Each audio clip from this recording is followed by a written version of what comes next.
going? Do you feel good about it? Sounds good. Okay. All right. So thanks everyone for being here tonight with us at WMA's Artist Talk with Pinky Bass, Carolyn DeMeritt, and Susan Walker. My name's Holly Myers. Artists, thank you again for being here and sharing your time with us this evening. I know this is going to be a real treat for me. I know it's going to be a treat for everyone. Super excited to have you here.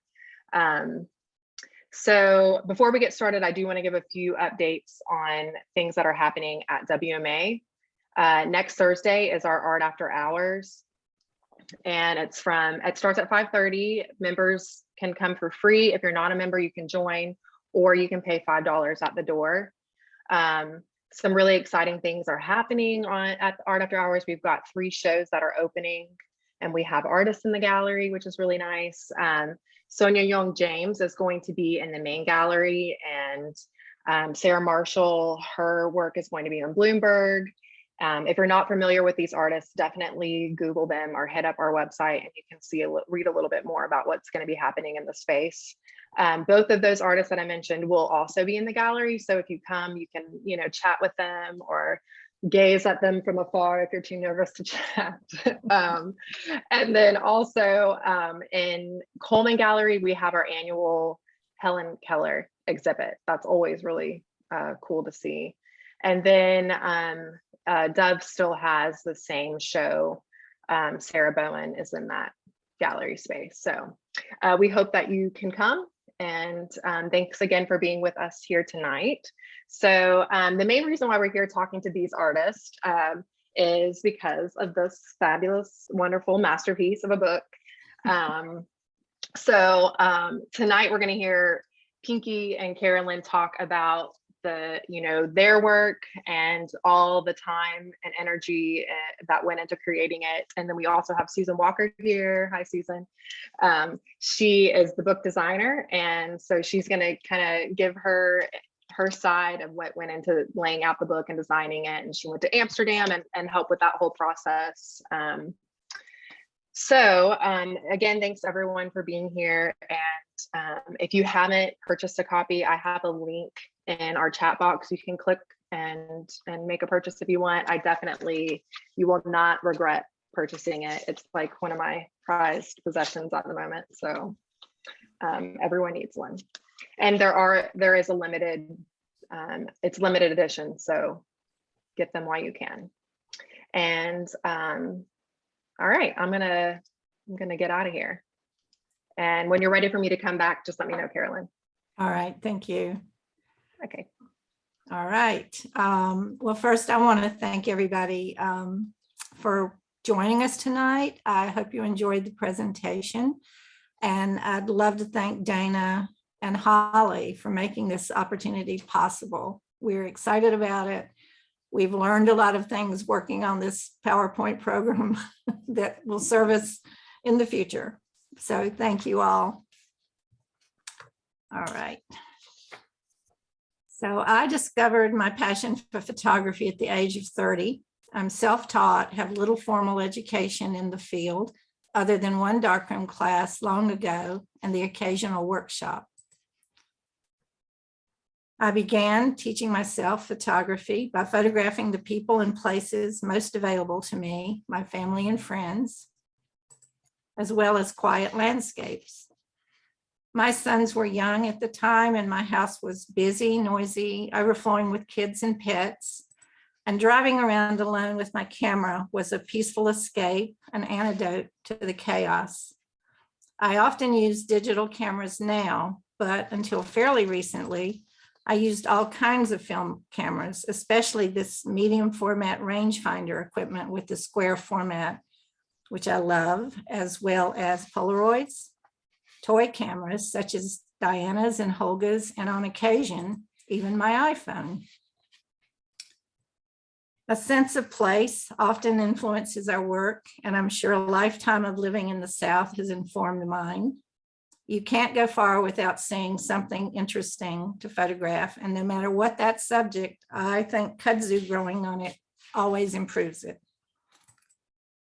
From 1986 through 1990, I photographed 10 young girls beginning when each was around 10 or 12 years old, shooting each girl several times a year as she grew from childhood into adolescence. This was my attempt to celebrate these years of growth and examine the physical and emotional. All right. Sorry, my mouse is skipping around here. I am so sorry. I've got to get back where I need to be. All right. Take two here. It was my attempt to celebrate these years of growth and examine the physical and emotional changes that occur in young women during this time of life. With help from a small grant, this became a 15-minute video program that combined my still photographs with audio recordings of the girls talking about her life and concerns. I did this in order to give each girl her own voice when the work was exhibited. In fact, the title of this series, When I Was Little, I Thought I Could Fly, came from a childhood story this young woman, Eliza, tells in the video. I began the Broken Doll Male Figure series in 1993. For many years, I'd collected broken dolls and doll fragments. I think the objects themselves are powerful and beautiful, and I always knew eventually I would find a way to use them in my photography. This body of work has been interpreted in many ways, but to me, due to the struggles in my own life, these images have become primarily about how, as we live our lives, we often get hurt, scarred, knocked down by events. And though we pick ourselves up, we eventually look or feel a bit broken, a little worse for wear. But hopefully, like the dolls, we still retain some of our inherent beauty and dignity. I knew I couldn't continue to keep them all. There are crates and crates of them, but I decided each doll deserved a formal portrait before leaving me, and that series became Undefeated. Sorry, I'm having my difficulties here. In 1993, some friends and I had the opportunity to have a 3-week visit with fellow photographer Pinky Bass while she was living and working in Oaxaca, Mexico. She was there for 6 months. It was my first visit to this magical country, and because I had just completed 2 very emotional video programs about people dealing with HIV and AIDS, I wanted to go with no preconceived idea about what I would find or photograph. I just wanted to be open to the experience and the place. On that visit, I fell in love with Mexico. Visually, it has so much to offer, but at the heart of my love for Mexico is its people, their holidays and customs, their music, their mix of contemporary and ancient beliefs, and their warm and welcoming nature. I've returned many times since then, and I hope to go again soon. In 1996, I was asked by Alabama writer Fry Gaillard to take portraits of Native American people in the South for a book he was writing. On the advice of the Indian people we were meeting, we expanded the project to include the area they call the South and East, everything east of the Mississippi River. We traveled to 33 Native American communities from Maine to Florida, the Great Lakes to Louisiana. The message from the Indian people was clear. All over the eastern part of the country, their voices were getting stronger all the time. We're still here, they were saying to the world, and the Indians understood, as the rest of us should, that they'd survived against all odds. Our book, As Long as the Waters Flow, Native Americans in the South and East, was seeking to record that story of hope, of triumph, and survival, and give it the human face it deserved. Pinky? Okay, the next image coming up shows, it's called In Abiquiu. At the age of 50, I decided to go to Georgia State University in Atlanta, Georgia, to get an MFA in painting and drawing, which turned out not to be a good idea because I wasn't that good in that. So I took my first course in photography, and it made me realize that I had found my voice. especially when making use of Polaroid positive negative film. I became enamored of the marks and the mistakes that I was able to achieve in this way. For instance, in this image, the torn film and some of the experiments with Clorox worked magic for me. Then the discovery of pinhole photography was added to my list of tools. I was particularly interested in the human form and its connection to the natural world, but I was hesitant about asking friends to pose for me in the nude. So actually I became my own model. The combination of pinhole and Polaroid allowed me to create images such as this one done in Oaxaca, Mexico. I built a camera from a box called The Bible is Literature. I called the camera the Bible with 2 points of view. I could use it to do my nude shots indoors through one lens and then the photograph outdoors with the other lens. It resulted in the integration of the two images in a way that I really, really loved.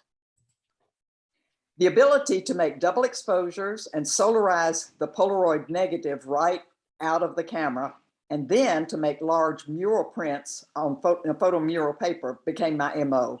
And that actually began to inform the images that I chose and the ones I liked the best. Then Pinky's portable pop-up pinhole camera in darkroom is coming up. Nope, it's not. Did not. I'm really sorry, guys. That's okay. That's My okay. mouse is, there it is. It skips slides. Okay, there it is. That's Yep. it. You got it. It was one of the largest pinhole cameras I ever created. Actually, I was able to use it to make 3 by 5 foot paper negatives, which was a quite project, but as a teaching device also in the schools throughout Alabama and throughout the Southeast. Students could experience the camera obscura experience from the inside and get an understanding of how the eye works. Then, as a student, I attended Georgia State University and attended the Georgia Studies Abroad program in Cortona, Italy. And we need to find Kitty's face because that's the one I'm talking about. Not this one. Nope. There we Anyway, go. there it is. That's it. Yep, Okay. yep. I met Kitty Couch, a visiting ceramic artist from Charlotte, North Carolina. I soon discovered that we had very, very similar interests, and I was thrilled that she had no problem with images I made, such as this one that showed her amazing eye bags. Curiously, I was showing the work at an SPE conference in Atlanta that Carolyn happened to attend, and she immediately recognized Kitty, with whom she had studied ceramics in Charlotte. That was the first time actually that Carolyn and I met. Kitty had moved to Burnsville, North Carolina, where it was cold. And after the death of her husband, she wanted to go to Oaxaca as often as possible. There's an image showing her, it's called Shadow of Death, which became, Oaxaca became our very important destination because she could leave the ice and cold and go to the wonderful climate of Oaxaca, Mexico. So we discovered a place there called Bungalow Sandu. That was where we regularly returned to work. That project, that led to this project where I hosted in 1993 and 94. I stayed there for 6 months in that location and invited fellow artists to join me for periods of 2 to 3 weeks. Carolyn was one of the first to come and was part of the adventures with a curandera healer and at the rituals involved around that. This photo includes an image of the renowned curandera Maria Sabina projected onto my body. The rituals involved herbs, eggs, mezcal, and on the outskirts of Oaxaca in a very isolated area with only an occasional goat herd passing by in the distance, we were able to do various rituals that the curandera wanted us to. Here, the egg that had been rubbed over Krista's body was then broken into a glass of water to be read and eventually tossed into the nearby stream. In 1999, my sister's cancer metastasized to her brain, and she moved to Fairhope, which is where I was living, and my parents were also there. That was when I began intrigued with the inside of the human form. I did a series called Contemplating My Internal Organs, which these two images are from. But what I fell in love with were the marks on the backs of the photographs made by the stitching. I no longer had the energy really to be doing the large 32 by 40 prints up in the darkroom. So I began stitching on smaller gelatin silvers. I did not really think of it as therapy, but when this piece materialized, it became obvious to me that I was dealing with some of my feelings about my sister's cancer.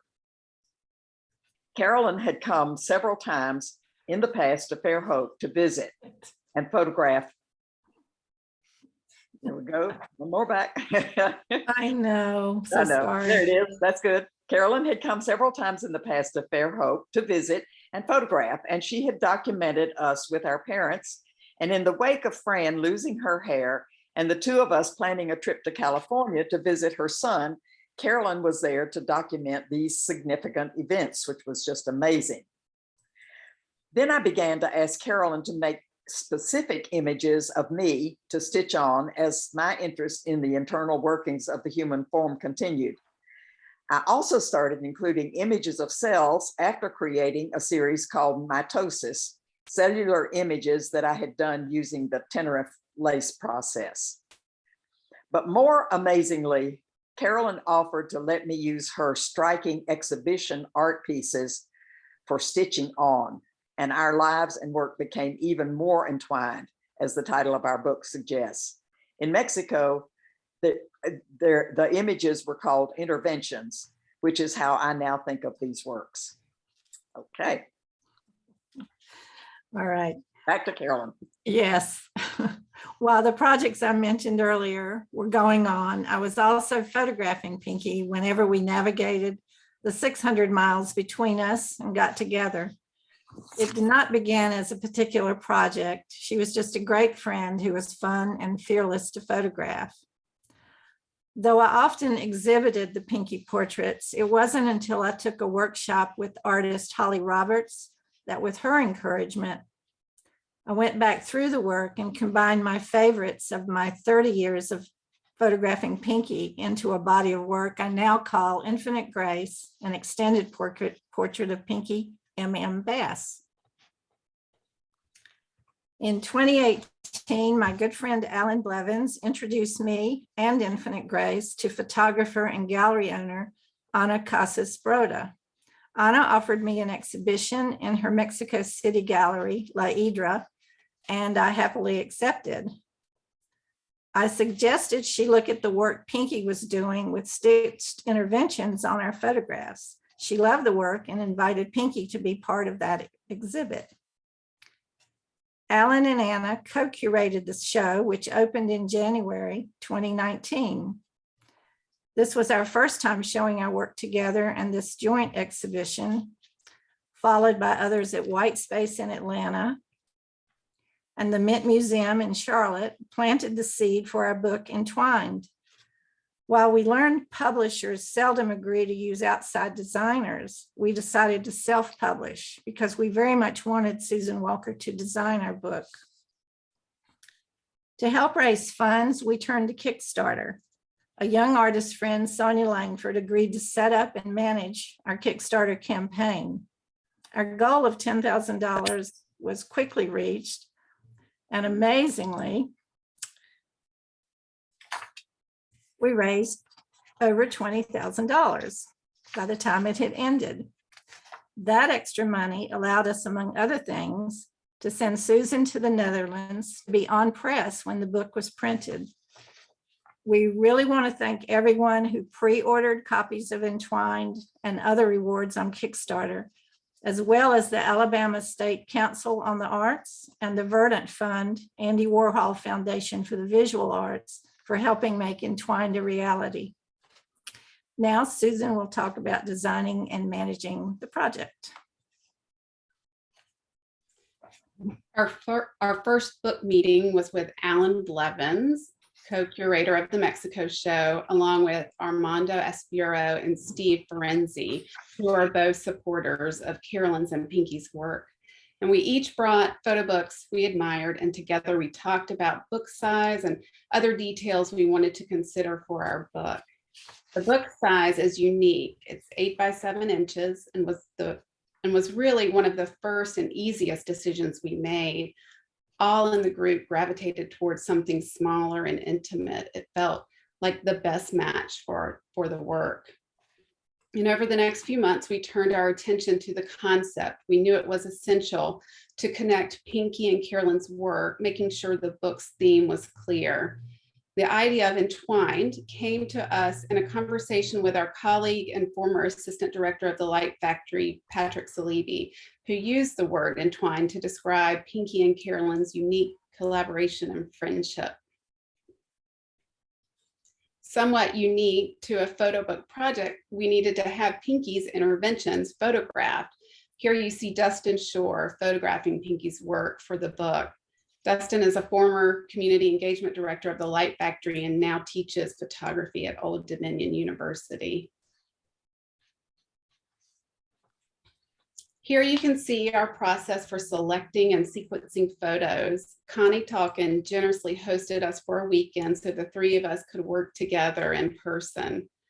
We printed all of the images to be considered for the book. You can see them here spread out on the table throughout Connie's house. It took a full day for image selection. We would remove any photos that weren't on concept and took time to discuss any images in question. The following day, we worked on sequencing our final images. Early on, we decided to approach the sequencing organically versus chronologically or by subject matter. We returned home from Connie's on March 17th, 2020, the beginning of the COVID shutdown. And from that point on, all of our book meetings were virtual. We're going to show you some of the finalized book spreads. This is the first spread of the book. And this is a pair of Carolyn's images of Pinky and her sister Fran, and they are followed by Pinky's intervention. Sorry, there it is. There it is, yeah. And then on the next 3 spreads, you can see Pinky and Carolyn's work together on a single spread. And you can see that the works have a visual connection and similarities.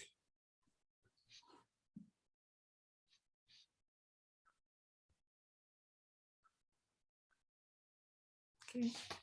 Our cover image is printed in silver ink on black paper. We also included the image within the book in its original black and white, which you see here. And then our final image. And here we are in the Netherlands. Our printer, NPN Druckers, located in the Netherlands, was recommended by curator Ephraim Zaloni Mendel. Ephraim has published 2 books that have been printed with NPN. The NPN team worked with us for over a year before the book went to press. We worked on many book details during this time, including paper selection and book structure. NPN printed 3 rounds of press proofs to determine which papers worked best for our project. They also created blank mock-ups for the book structure to ensure the format didn't compromise the cover design. And thanks to the success of our Kickstarter, I was able to be in the Netherlands for the press check.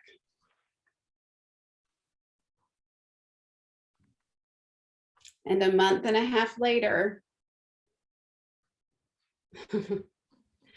there was a pallet of 500 books in my front yard.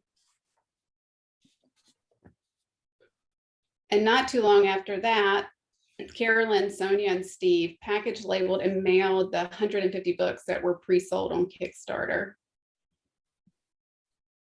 And we'll end with a short book tour video. The spine is a white foil stamp, and the book cover is silver ink on black paper. The book features a 2-booklet format using Swiss binding with Coptic stitching. The small booklet contains essays written by Dr. Susan Richmond, Doug Valios, and Patrick Salibi. The artwork attributes can be found at the end of the small booklet.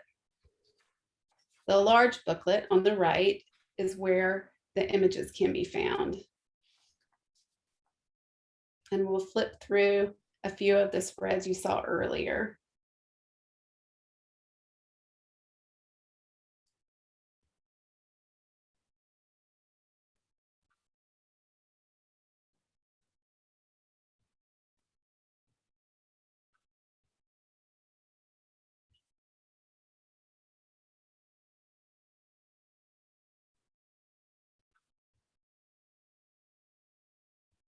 And here's the fold out element that features the fronts and backs of Pinky's Contemplating My Internal Organs series.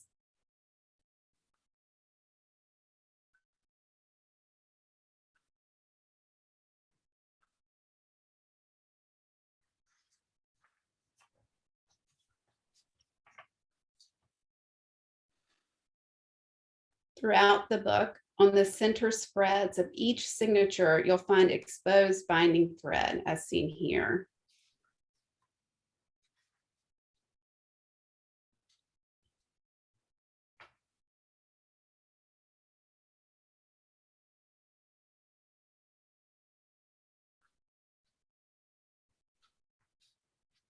And if you'd like to order a copy of Entwined, you can visit Carolyn's website, carolyndemerit.com/entwined.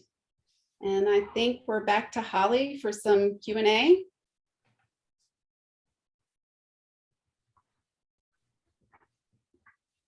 Okay, I'm here.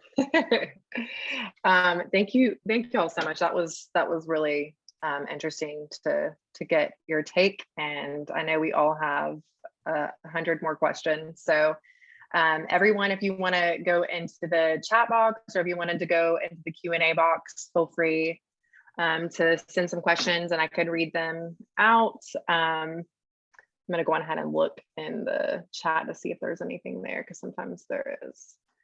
And while we're waiting, so I'm interested, Susan, what was it like to go to the Netherlands, and what was that whole process of, you went there to proof the book specifically, and how long did that process take, and what did it entail? So yes, I did go specifically to be there while the book was on press, and the folks at NPN were so supportive and fantastic. And we stayed at the printer for the entire day, and every sheet that came off the press, they were so patient and supportive and let me look at every single image.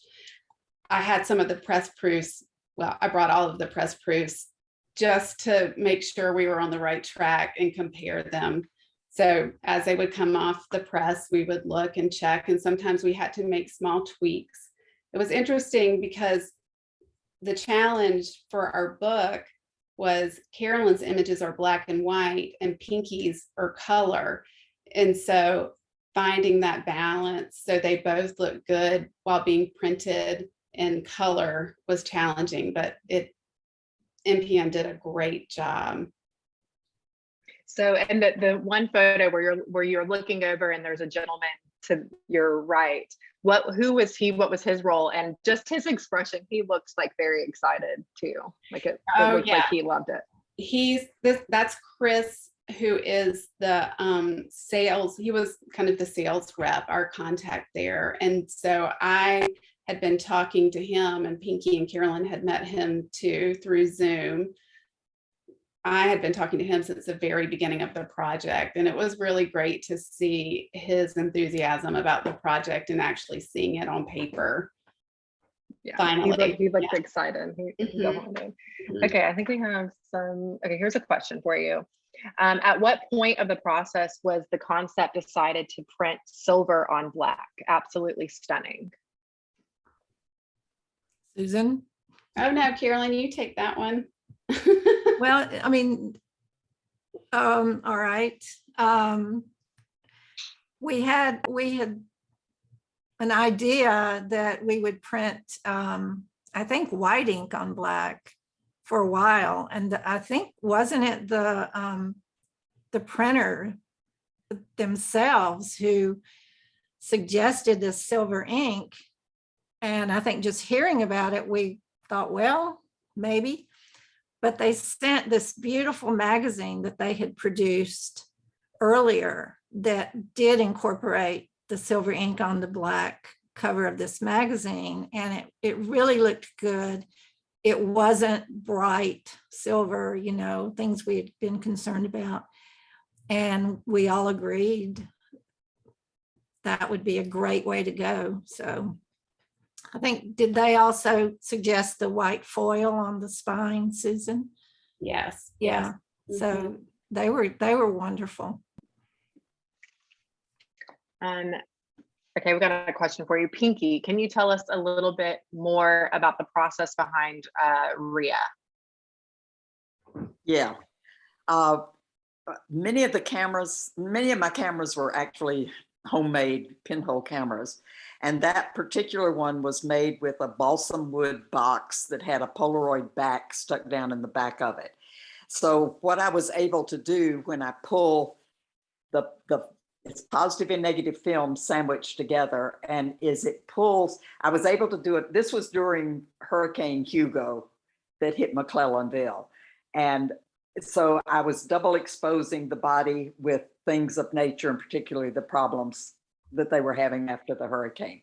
And so I never knew for sure what would come out, because with a pinhole, you don't, and particularly double exposure, you don't know. So in this particular case, when I pulled it out, I immediately separated the positive and the negative, which allowed the negative to solarize, so that I could always get the same print. I didn't have to solarize the print every time.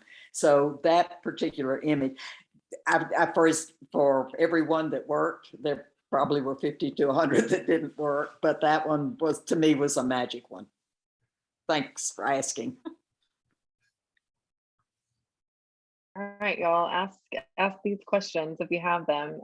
We have from Rebecca Fulmer. She says, stunning, poetic, and personal. Thank you for this beautiful book. Your collaboration is inspiring. Hi, Pinky.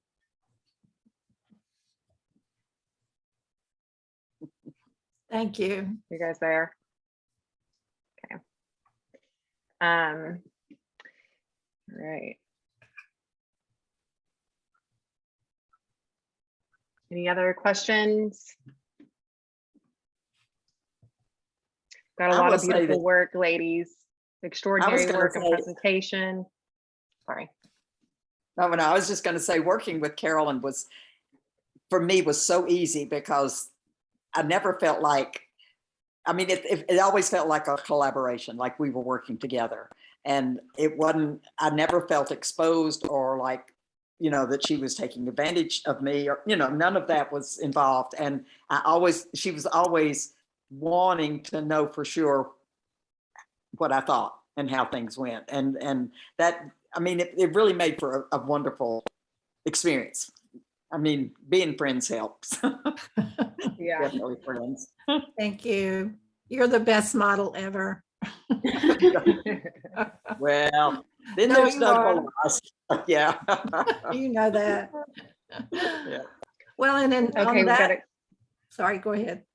No, finish what you were saying, then I'll No, ask I just question. wanted to say that I think in addition to that, working with Pinky and Susan and the other folks who worked with us on this whole situation, it was amazingly smooth. And I mean, we talked about everything, we went back and forth, but really it was just a great experience. I think it could be so different, but it was wonderful. So I've loved it and learned so much along the way.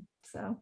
Well, I think you can tell that you guys all have like a great working relationship, and there's, you know, a really like togetherness. You can see that in the book and in your work together as well. But okay, so Jerry asked, with the book published, are you two still collaborating and shooting photos together? Stunning book. Yes, we are. As I said earlier, we live 600 miles apart, and it's been really difficult to get together to shoot, but we recently, I was down in Fairhope just several weeks ago, and actually one of the photographs I had when I talked about photographing Pinky is one new one, the one with the hands out in front of her body. And it was just so great to shoot again. COVID really interrupted the whole thing, but I don't see ever stopping. I mean, it's 30 years. Why stop now? We'll be tottering around and, you know, still doing it, I hope. So. Okay, so much rich work here from both of you. Would be wonderful to see retrospectives of you both in one location. What do you each, or what do each of you want to do next, and any plans for Mexico? Yeah, we dream about Mexico a lot. I think we'd love to go back. I don't know that it's going to happen anytime soon, but yeah, I think we're both. I mean, I know I'm just intended. My thought is to keep on keeping on, keep on doing what we're doing, and it's for me, it's very enriching. It's very, it's my life. Yeah. We actually, when we were down there after the Mexico City show opened, and I want to say about 16 people from Charlotte and Atlanta and California all went with us. It was a wonderful group. Yeah. Alan planned to take us everywhere. He was very familiar with all of the museums and wonderful places in Mexico City. So it was unbelievable. We met up with some Mexican friends who had been exhibiting in Charlotte a year or two earlier. So it was great. But after Mexico City, some of us went on down to Oaxaca because that is, you know, our favorite place. And there is a young woman there who has a gallery who did talk to us about possibly exhibiting. And there were some complications at that time, but I think it's still an open question, and I would love to see that happen. And, you know, get down to Oaxaca and have a show there. So who knows? And then you all come too, because it was fun to have a gang. Yeah, right. Okay, we've got a question from Robin. Robin is the project coordinator, special projects coordinator at the museum. And she says, Carolyn, it was interesting to point out to students on tour at WMA that the children and young people in your Native American portraits are now grown-ups. Have you kept in touch with any of the subjects? I've kept in touch with some of them. One community is about 30 minutes south of Charlotte in South Carolina, the Catawba folks. And so occasionally I do see some of them. I'm Facebook friends with a number of them. Another way, though, a sad way that I hear from them is frequently, I mean, there've been a handful of people who've written to say, you know, you photographed my uncle, he passed away, could we have a photograph for the funeral, you know, things like that. And of course, I'm always very happy to send that. Sorry to hear that, but happy to send the images. So yeah, to some degree. Okay. Question, was it difficult to keep momentum moving to virtual meetings after the pandemic hit? I'm assuming with the book. Yeah. Susan? I mean, I think Pinky and Carolyn felt this way, but it was something to look forward to when there was so much uncertainty and we were so disconnected. So, you know, in a lot of ways, I feel in this moment very much tired of Zoom, but so grateful for it, that we had it and we could connect in that way. So we could keep working on the book, because so much progress was made at Connie's that weekend. I can't imagine if we had not been able to continue. Indeed. And then Karen O'Brown says, and may I add a virtual hug to you both. Oh, Karen, hug you back.